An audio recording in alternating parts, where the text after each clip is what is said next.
Bien-aimés frères et sœurs, vous connaîtrez la vérité et la vérité vous affranchira. Ça, c'est pas moi qui le dis, c'est la Bible qui le dit. Mais moi, je vous dis mieux. Vous connaîtrez la vérité historique, notamment celle de vos ancêtres kémites, et vous aurez une vision globale de ce que c'est que la vraie souveraineté politique. J'ajoute, vous reviendrez à la spiritualité africaine ancestrale et vous comprendrez les enjeux de l'indépendance économique. Et pour terminer, vous accepterez votre identité culturelle kémite et vous obtiendrez deux choses. La première, c'est la paix. La seconde, c'est le développement, à une condition. L'unité de toute l'Afrique noire, l'unité de tous les Noirs du monde entier. Ok, pas tous. Bienvenue sur la chaîne des panafricanistes par essence, par conviction et par excellence. Celle des citoyens kémites par nécessité et obligation de combat. Nous sommes une chaîne qui n'est guidée que par nos ancêtres et rien que par les ancêtres qui appartiennent à l'égrégore du monde noir. Par conséquent, nous ne croyons en aucun Dieu venu de l'étranger. Toutefois, cette vidéo n'est aucunement destinée à inciter à la haine ou à la violence, car nous menons un combat qui d'abord et avant tout spirituel, intellectuel et démocratique. Ensuite, il est politique, géopolitique et géostratégique, contre l'impérialisme, le colonialisme, le néocolonialisme et l'endocolonat, qui sont tous qualifiés de crimes contre l'humanité. Nous menons ce combat sur la base du principe fondamental que nous avons hérité de nos ancêtres kémites, qui est celui de la Mahat, c'est-à-dire solidarité, vérité et justice. Vous êtes donc en droit de connaître la vérité et nous avons l'obligation de vous dire la vérité, rien que la vérité, afin que justice soit rendue au continent africain. Et ça, c'est notre modeste contribution dans cette noble lutte en faveur de la souveraineté, la dignité, la solidarité et l'unité africaine. C'est exactement ça que nous appelons le panafricanisme. Bien-aimés frères et sœurs, quelle est la position de la Chine en ce qui concerne le Niger? Que pense la Chine? Que dit la Chine? La Russie s'est prononcée, la Chine ne s'est pas prononcée officiellement, l'Iran ne s'est pas prononcé officiellement. Nous voulons savoir qu'est-ce qu'ils pensent, notamment pour la Chine. Pour comprendre un peu la Chine, aujourd'hui, elle est discrète, très discrète. Donc, elle ne donne pas sa position réelle. Mais nous savons quelle est sa position. Et je vais vous expliquer, je vais vous dire pourquoi. La Chine soutient le nouveau pouvoir. La Chine est contre toute intervention militaire au Niger. Pourquoi je le dis? Vous savez, la politique chinoise n'est pas une politique, les Chinois ils ne font pas le tapage comme font les Occidentaux qui sont habitués à la comédie sanguine, parce qu'ils jouent toujours avec le sang des Noirs, malheureusement. Donc, les Chinois sont plus discrets. Les Chinois essaient d'avancer les pions sans faire du bruit. Les Chinois ont une position qui est contre l'intervention militaire au Niger. Parce que les Chinois sont les premiers investisseurs du Niger. Je répète, les Chinois sont les premiers investisseurs du Niger. Les Chinois n'ont aucun intérêt que ce pays puisse être déstabilisé par les Occidentaux comme ils ont fait avec la Libye. Parce qu'en Libye, justement, les Chinois n'y sont pas. Les Russes ne sont pas. Les Iraniens ne sont pas. Ce sont les Occidentaux qui gouvernent. Et ce que vous voyez qu'ils veulent faire au Niger, c'est la continuité. Et c'est ce qui leur permettra de chasser les Chinois, de chasser les Russes, d'empêcher que d'autres pays qui sont non otaniens puissent venir investir dans leur précaré, là où eux, ils n'investissent pas, mais ils pillent. Pourquoi je dis aussi que la Chine, sa position, c'est elle est contre l'intervention militaire? Parce que la Chine est aujourd'hui le premier investisseur en Afrique dans les infrastructures. Tout ce qui est grande infrastructure, c'est la Chine qui a les marchés. Elle investit à plus de 40%. Au moins 40% des marchés d'investissement dans le domaine des infrastructures, c'est la Chine. Et ça continue à augmenter. Depuis 20 ans, les investissements de la Chine en Afrique sont passés de 5% de 5 milliards à 110 milliards. C'est pour ça que ceux qui, quand les Occidentaux, les Français critiquent la Russie qui a investi 18 milliards l'année passée et cette année elle va passer à 23 milliards, ils se moquent alors qu'eux-mêmes ils n'investissent pas jusqu'à des montants pas aussi faramineux. Hein.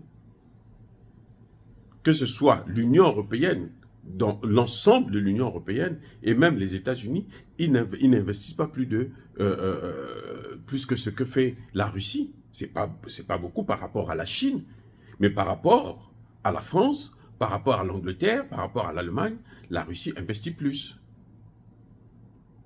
Donc, et c'est ça qui leur fait peur. La Chine, c'est la Chine qui a développé le secteur pétrolier au Niger.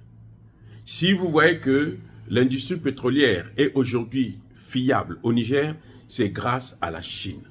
La Chine a investi plusieurs milliards de dollars dans le secteur, notamment avec la compagnie PetroChina.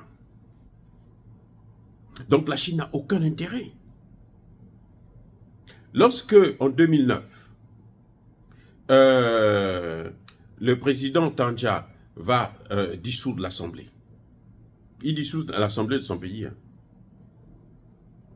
Les Européens ont dit non, tu n'as pas le droit de dissoudre cette Assemblée. Nous, c'est cette Assemblée que nous voulons. C'est comme si le Niger leur appartenait. On a dit à Tanzanie, non, tu n'as pas le droit de dissoudre l'Assemblée. L'Assemblée là, qu'il y a là, c'est celle que nous voulons. Donc, toi, tu ne peux pas dissoudre ça. Ils ont pris des sanctions. Et beaucoup de compagnies européennes, occidentales, ont fui, sont partis. La Chine les a remplacés. La Chine est restée. La Chine a continué à investir. Voilà comment le président Tanza a pu résister. Et la Chine a aujourd'hui un avantage, puisque le président Mamadou Tanza avait pour ministre des Finances celui qui aujourd'hui est Premier ministre. Donc ils se connaissent, ils ont des relations. Donc la Chine ne peut pas, pour la Chine, c'est une aubaine. Par contre, si la Chine laisse faire les Occidentaux, c'est la Chine qui sera la plus grande perdante. Parce que les Occidentaux vont répéter ce qu'ils ont fait en Libye. La vie de Bazoum ne compte pas pour les Occidentaux. Ils s'en fichent éperdument. Et d'ailleurs, quand ils interviennent, ils ne se posent pas la question de savoir, bon, si on intervient, est-ce que Bazoum sera vivant, est-ce qu'il sera mort? Non, ce n'est pas leur problème. Eux, c'est l'intervention pour mettre le chaos et puis contrôler toute la zone et avoir maintenant l'œil sur l'Afrique centrale, l'œil sur l'Afrique de l'Ouest et sur l'Afrique du Nord. Parce qu'ils iront jusqu'en Algérie. Il ne faut pas l'oublier. Et la Chine sait. Et la Russie sait ça. C'est une bataille, c'est une guerre qui est en train de se passer actuellement. Vous voyez, donc la position de la Chine, elle est identique à celle de la Russie. Sauf que la Chine ne s'est pas prononcée ouvertement, officiellement. Mais sa position, c'est celle-là. Et nous allons le constater, parce que la résolution de la CEDEAO doit passer par l'Union africaine, Ce qui va certainement être à valider parce que l'Union africaine, c'est l'Union, en fait, appartient. Hein, c'est la chose, c'est le bien de l'Union européenne et de l'OTAN, des États-Unis. Vous voyez? Donc ça, nous, on n'a pas... on n'a même pas besoin de s'attendre à quoi que ce soit.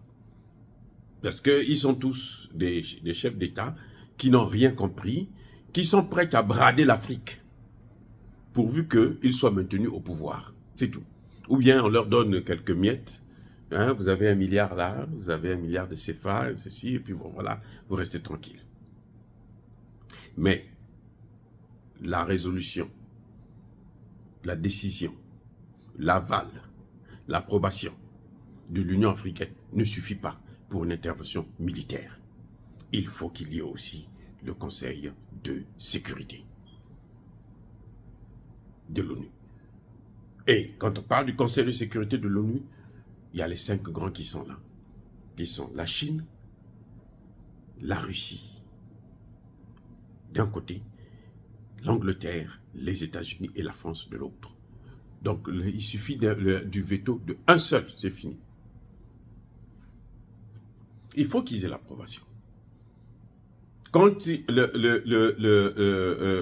CEDEAO a mené une opération en Gambie, elle avait reçu l'aval du Conseil de sécurité de l'ONU. C'était pas comme ça qu'elle est partie, elle se lève, elle va bombarder. Non, elle n'a pas ce droit.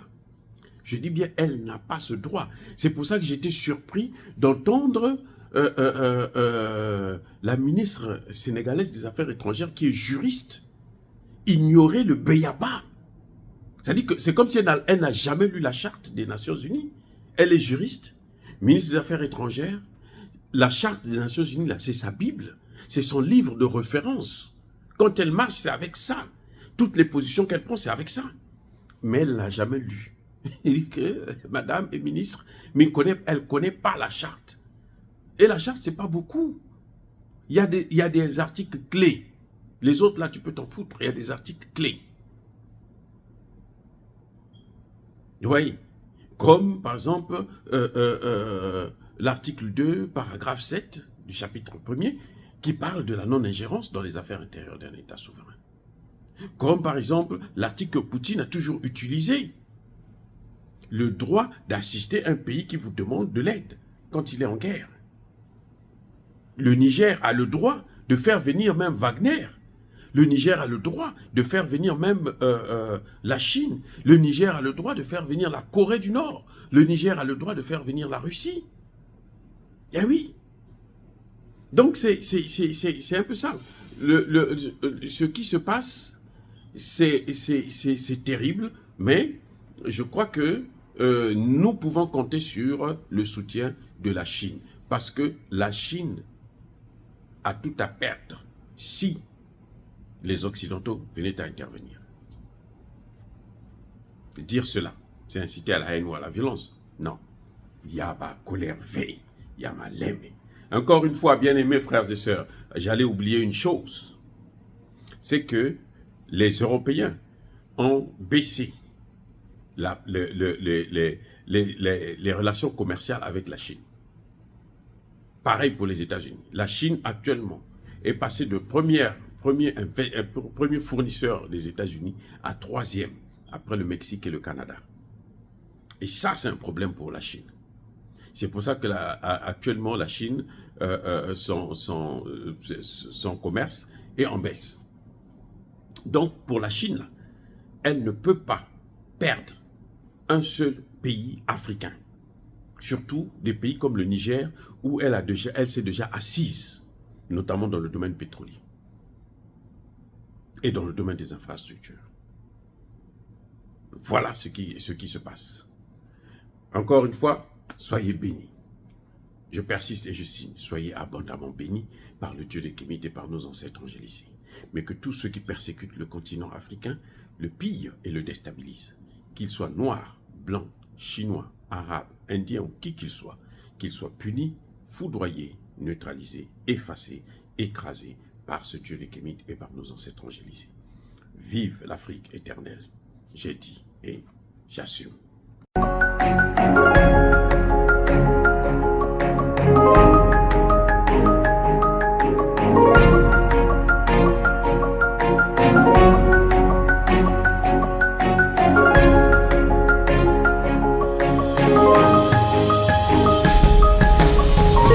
Eux, ils marchent par la foi et non par la vue.